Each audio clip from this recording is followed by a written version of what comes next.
একটু শিং মাছের পাতুরি করব। এর জন্য প্রথমে একটু আলু কুচি করে নিছি আর একটু সবজি বটবটি কুচি করে নিছি। শিং মাছটা দিয়ে দিলাম আমার সবজির সাথে। আমি ছোট ছোট করে শিং মাছটা কেটে নিয়েছি।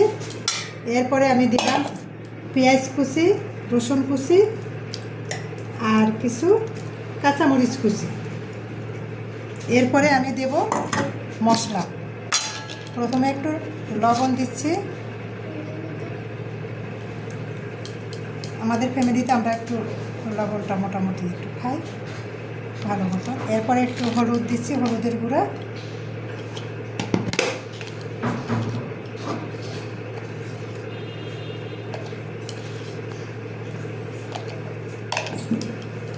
একটা তেজপাতা দিলাম, একটু ধনের গুঁড়া,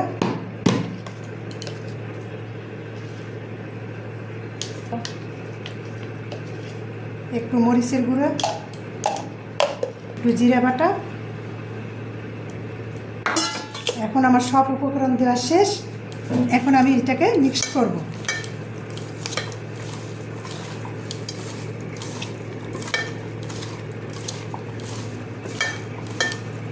এখন আমি একটু সরষের তেল দিয়ে দিচ্ছি।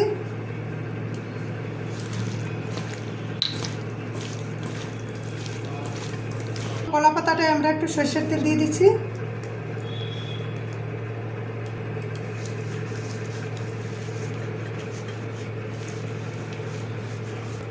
এরপরে আমরা মাছটা দিয়ে দিলাম।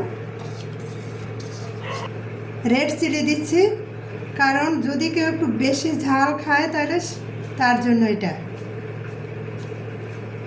আমি এখন এটা সুন্দর করে একটু সাইজ করে দিচ্ছি। হালকা পানি দিচ্ছি। এখন আমরা কলা পাতাটাকে একটু ভাজ করে নেব।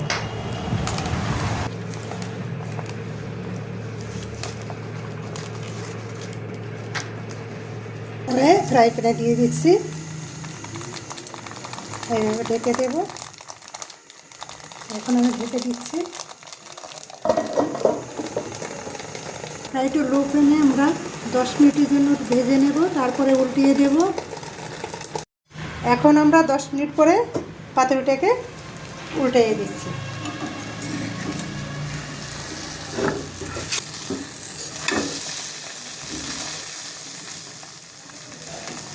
বন্ধুরা, এই বেকিং হচ্ছে মনে হচ্ছে সমস্যা নাই। আমরা আবার 10 মিনিটের জন্য মিডিয়াম টু লো ফ্লেমে রেখে দেবো পাতুরিটাকে। এখন আমরা 10 মিনিট পরে পাতুরিটাকে সার্ভ করব। দেখি,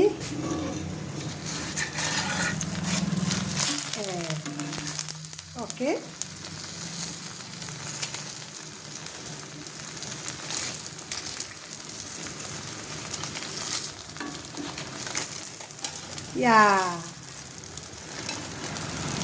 বন্ধুরা, খুবই সুন্দর হয়েছে। যেহেতু গরম, এই জন্য এটাকে আমরা স্টিলের একটা পাত্রে নিয়ে নেব।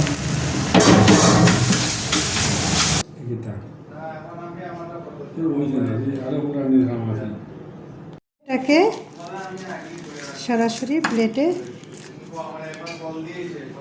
খাবারের জন্য দিয়ে দিই।